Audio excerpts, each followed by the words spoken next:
Sir நான் பிவிக்கு முன்னாடி வந்துட்டு அவ்வளோவா நான் வீட்டில் இருந்து தான் ப்ரிப்பேர் பண்ணேன். அப்போ அங்கே அவ்வளோவா நான் படிக்க மாட்டேன். ஒன்றும் ஃபோன் நோண்டுவேன், இல்லைனா டிவி பார்ப்பேன். இப்போ நம்ம படிக்கலனாலும் அடுத்தவங்களை பக்கத்தில் பார்த்து அவன் படிக்கிறானே, சரி நம்மளும் படிக்கணும் அப்படின்னு ஒரு எண்ணம் வருது. ஒரு சம் நமக்கு டவுட் சொல்லி கொடுத்துருவாங்க. அடுத்த சம் ஏதாவது டவுட் இருக்காப்பான்னு திருப்பி அவங்களே கேட்பாங்க. நம்மளாலையும் படிக்க முடியுது. இப்போ ஏதாவது இங்கே டவுட் இருந்துச்சு அப்படின்னா ஈஸியாக கேட்டுக்கலாம். வீட்டில் வந்து அந்த மாதிரி கேட்க முடியாது. இது எனக்கு வந்து குவான்ஸ் கொஞ்சம் நல்லா வரும். இன்னொரு என் ஃப்ரெண்டுக்கு வந்து இங்கிலீஷ் நல்லா வரும். நான் என்ன பண்ணுவேன், எக்ஸ்சேஞ்ச் பண்ணிக்குவோம். நான் வீட்டில் இருக்கும்போது ஒரு 2 டெஸ்ட்டு போட்டு பார்ப்பேன். ஒரு மேக்ஸிமம் வந்து பார்த்தீங்கன்னா ஒரு 3 to 4 hours தான் படிப்பேன். இங்கே வந்துட்டு எனக்கு வந்துட்டு ஒரு லேப் அவைலபிளாக இருக்குது, ப்ளஸ் மென்டர் அவைலபிளாக இருக்காங்க. அதில் கொஸ்டின் பேப்பர் கொடுக்குறாங்க. நான் இங்கே ஒரு 8 to 9 hours மேலே படிக்கிறேன் சார். ஸ்மார்ட் ஃபோன் முன்ன வீட்டில் யூஸ் பண்ணிட்டு போது நான் சோஷியல் மீடியாஸ் அதிகமாக யூஸ் பண்ணேன். இங்கே வந்து அது சோஷியல் மீடியா என்னன்னு மாதிரி எனக்கு இதாக இருக்குது சார். எனக்கு வந்து கான்ஃபிடென்ட்டாக சார். நெக்ஸ்ட்டு வந்து ஆர்ஆர்பி வருது. இதில் வந்து நான் கண்டிப்பாக கிளியர் ஆயிடுவேன்னு எனக்கு 100% கான்ஃபிடென்ட் இருக்குது. பண்ணிடுவோம் சார். சார் நான் சேலம்லேருந்து வரேன். என் பேர் வந்து வெங்கடேசன். நான் ஒரு 2 இயர்ஸாக வந்து பேங்கிங் ப்ரிப்பேர் பண்ணிகிட்ருக்கேன். இப்போது ப்ரிலிம்ஸ் எல்லாம் ஓரளவுக்கு எனக்கு கிளியர் ஆயிரும். இப்போது மெயின்ஸ் மட்டும் எனக்கு கிளியர் ஆச்சு. பட் இன்டர்வியூவில் போய் கிளியர் ஆகலை ஒரு 2 எக்ஸாம்ஸ். அதுக்காக என்னால் மெயின்ஸில் வந்துட்டு மார்க் ஒரு கட் ஆஃப் மார்க் தான் வரும். கட் ஆஃப் இல்லை 1 மார்க் 2 மார்க் தான் சேர்த்தி வரும். அது இன்னும் மார்க் இம்ப்ரூவ் பண்ணால் கொஞ்சம் உள்ளே போயிடலாம் அப்படின்னு எனக்கு ஒரு கான்ஃபிடென்ட் வந்துச்சு. அதனால சரி இங்கே வந்தால் மெயின்ஸ் லெவல் கோச்சிங் நிறையா கொடுக்குற மாதிரி சொன்னாங்க. சரி அதுக்காக வந்து படிப்போமே, அதுக்காக தான் வந்து பிவி. இப்போ அப்ளிகேஷன் போயிட்டுருக்கு சார். மோஸ்ட்டாக குவான்ஸ் நமக்கு எல்லாமே தெரியும். குவான்ஸு இல்லை இங்கிலீஷாக 2 மோஸ்ட்டாக வீக்காக இருப்பாங்க. நிறைய பேர் ரீசனிங் வந்து ஸ்ட்ராங்காக இருப்பாங்க. அதனால் ரீசனிங் விட்டு இப்போ குவான்ஸு இங்கிலீஷ் வந்து நல்லா போயிட்டுருக்கு சார். குவான்ஸ்லாம் வந்துட்டு அப்ளிகேஷன்ஸ் நம்ம இப்போ நல்லா போயிட்டுருக்கு. தினைக்கு ஒரு 200 கொஸ்டின்ஸ் அந்த மாதிரி கொடுத்துட்ருக்காங்க. இப்போ நல்லா சால்வ் பண்ணிகிட்ருக்கோம். இன்னும் போக போக இன்னும் நல்லா இம்ப்ரூவ்மெண்ட் ஆகும்னு தெரியும். மொத்தம் 200 கொஸ்டின்ஸ் இருக்குது. அதில் ஃபஸ்ட்டு 50 வந்து ப்ரிலிம்ஸ் லெவல் இருக்கும். நெக்ஸ்ட் ஒரு 150 வந்து மீடியம் இல்லை ஹார்ட் லெவல். போக போக ஹார்ட் லெவல் இருக்கும். எவ்வளோக்கு எவ்வளோ அந்த மெட்டீரியல் சால்வ் பண்ணுறோமோ அந்தளவுக்கு நமக்கு யூஸ்ஃபுல்லாக இருக்கும் சார். சார் நான் பிவிக்கு முன்னாடி வந்துட்டு அவ்வளோவா நான் வீட்டில் இருந்து தான் ப்ரிப்பேர் பண்ணேன். அப்போ அங்கே அவ்வளோவா நான் படிக்க மாட்டேன். ஒன்றும் ஃபோன் நோண்டுவேன், இல்லைனா டிவி பார்ப்பேன். எப்போயாவது எக்ஸாம் கிட்ட வரக்குள்ள தான் படிப்பேன். ஆனால் இங்கே வந்து பார்த்தீங்கன்னா எல்லா பசங்களுமே படிக்கிறாங்க. இப்போ நம்ம படிக்கலனாலும் அடுத்தவங்களை பக்கத்தில் பார்த்து அவன் படிக்கிறானே, சரி நம்மளும் படிக்கணும் அப்படின்னு ஒரு எண்ணம் வருது. அப்படி எண்ணம் இருக்கக்குள்ள நம்மளாலையும் படிக்க முடியுது. இப்போ ஏதாவது இங்கே டவுட் இருந்துச்சு அப்படின்னா ஈஸியாக கேட்டுக்கலாம். வீட்டில் வந்து அந்த மாதிரி கேட்க முடியாது. இங்கே வந்து கேட்டுக்கலாம். அது ஒரு யூஸ்ஃபுல்லாக இருக்குது சார். மென்டர்ஸ் இருக்கார். மென்டர்ஸ் வந்து 24 hours இருக்கார். எந்த டவுட் கேட்டாலும் இன்னும் 2 மென்டர்ஸ்லாம் இருக்காங்க. பேர் வந்து சரவணகுமார், இன்னொரு வந்து பிரபா, 2 பேர் இருக்காங்க.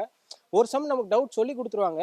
அடுத்த சம் ஏதாவது டவுட் இருக்காப்பான்னு திருப்பி அவங்களே கேட்பாங்க. நிறைய பேர் வந்து சொல்லிக் கொடுக்க பயப்படுவாங்க. ஆனால் இவங்க என்ன பண்ணுறாங்க அப்படின்னா ஒரு சம் சொல்லி கொடுத்துட்டு இன்னும் ஏதாவது டவுட் இருக்காப்பா அப்படின்னு கேட்குறாங்க. அப்படி இருக்கும்போது நம்ம இன்னும் சால்வ் பண்ணி ஏதாவது டவுட் வந்து கேட்கணும்னு நமக்கு ஒரு ஆர்வம் வருது. அதனால் நம்மளும் சம் அதிகமாக போட முடியும் சார். நான் வீட்டில் இருக்கும்போது ஒரு 2 டெஸ்ட்டு போட்டு பார்ப்பேன். ஒரு மேக்ஸிமம் வந்து பார்த்தீங்கன்னா ஒரு 3 to 4 hours தான் படிப்பேன்.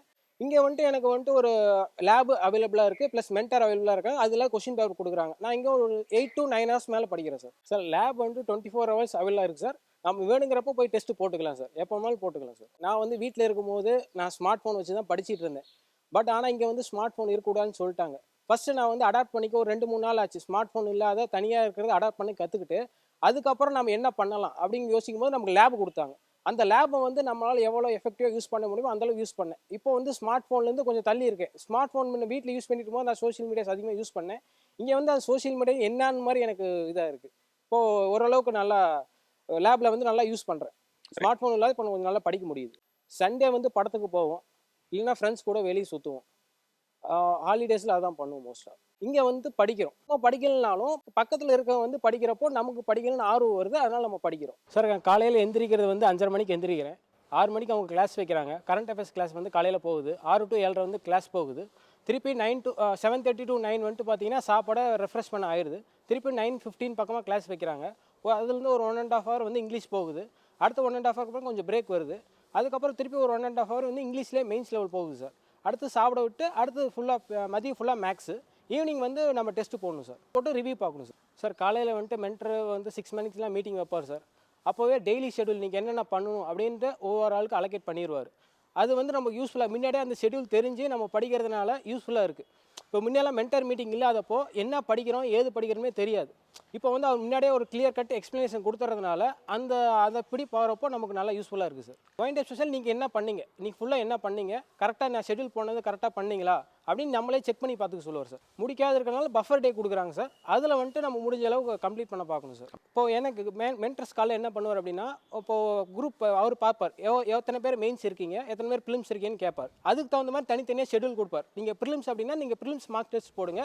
அதில் என்ன தப்பு இருக்கோ அது என்கிட்ட சொல்லுங்கள் அப்படின்னு சொல்லுவார். அதே மெயின்ஸ் தனி மார்க் டெஸ்ட், இதை நீங்கள் பண்ணுவோம் தனித்தனியாக பிரித்து தான் சார் பண்ணுறாங்க. சார் இப்போது எக்ஸாம்பிள் பார்த்தீங்கன்னா எனக்கு வந்து குவான்ஸ் கொஞ்சம் நல்லா வரும், இன்னொரு என் ஃப்ரெண்டுக்கு வந்து இங்கிலீஷ் நல்லா வரும். நான் என்ன பண்ணுவேன், எக்ஸ்சேஞ்ச் பண்ணிக்குவோம். இப்போது ஈவினிங் வந்து குவான்ஸ் கொடுக்குறாங்களே, நான் வந்து அவருக்கு சொல்லித் தருவேன், எனக்கு மார்னிங் வந்து அவர் எனக்கு சொல்லித் தருவேன். அப்படிங்கும்போது நம்ம வீக்கஸ்ட் சப்ஜெக்ட் வந்து நம்ம இம்ப்ரூவ் பண்ணிக்க ரொம்ப யூஸ்ஃபுல்லாக இருக்குது சார். அவரும் இம்ப்ரூவ் பண்ண மாதிரி ஆச்சு, நம்மளும் இம்ப்ரூவ் பண்ண மாதிரி ஆச்சு. அது நல்லா இருக்குது சார். அது சார் இருக்கிற மாதிரி இருந்தால் நான் ஒரு 5 நிமிஷம் வந்துட்டு ஏதோ லேபில் வந்துட்டு ஏதோ சாங் கேட்குற மாதிரி அந்த மாதிரி நம்மளை தானே ரெஃப்ரெஷ் பண்ணிக்குவோம் சார். ஒரு 5 மினிட்ஸ் 10 மினிட்ஸ். எல்லாருமே ஃபுல்லாக படிக்க முடியாது யாராலையுமே. படித்தா அந்தளவு ஸ்ட்ரெஸ் நமக்கு தான் அதிகமாகும். எவ்வளோக்கெவ்வளோ ஃப்ரீயாக இருந்து படிக்கிறோமோ அந்தளவுக்கு நமக்கு நல்லா மண்டையில் ஏறும், நல்லா ஸ்ட்ராங்காக இருக்கும். அதனால் நமக்கு நாமே ரெஃப்ரெஷ் பண்ணிக்கணும் சார். ஆக நம்ம ஏதோ ஒன்று பக்கத்தில் ஃப்ரெண்ட்ஸ்கிட்ட பேசி சிரிக்கிறது, இல்லைன்னா ஏதோ பாட்டு கேட்குறது அந்த மாதிரி இருக்கும் சார். வைப்ஸ் வந்துட்டு முக்கியமாக அது பிரபாகரன் சாருக்கு ரொம்ப நன்றி சொல்லணும். எப்பயுமே நம்ம காலையிலேருந்து ஈவினிங் வரைக்கும் ஃபுல்லாக படிச்சுக்கிட்டே இருக்கும். அவர் ஒரு 4 மணிக்கு வருவார். 4 மணிலேருந்து ஒரு பாட்டு கேட்குறதோ, ஒரு பாட்டு பாடுறதோ, இல்லை ஒரு டான்ஸ் ஆடுறதோ, அது மாதிரி ஒரு அரை மணி நேரம் வந்துட்டு நம்ம ஒரு ஃப்ரெஷ் ஆகும். நம்ம மைண்ட் வந்து ரொம்ப ஃப்ரெஷ்ஷாக இருக்கும். அப்போ ஃப்ரெஷ் பண்ணிட்டு போவார். திருப்பி அந்த ஃப்ரெஷ் பண்ணிட்டு திருப்பி நம்ம ஈவினிங் போய் டெஸ்ட் அட்டன் பண்ணுறோம். அப்போ போது நம்ம ஃப்ரெஷ்ஷாக மைண்டு வந்து ஃப்ரெஷ்ஷாக இருக்கும் போது டெஸ்ட் இன்னும் நல்லா கொஷின்ஸ் வந்து ஈஸியாக வந்துட்டு பிக்கப் பண்ணி ஆன்சர் சால்வ் பண்ண ஃப்ரெஷ்ஷாக இருக்குது சார். நல்லா இருக்குது சார். எனக்கு வந்து கான்ஃபிடென்ட்டாக சார். நெக்ஸ்ட்டு வந்து RRB வருது. இதில் வந்து நான் கண்டிப்பாக கிளியர் ஆயிடுவேன்னு எனக்கு 100% இது இருக்குது சார். கான்ஃபிடென்ட் இருக்குது, பண்ணிடுவேன்.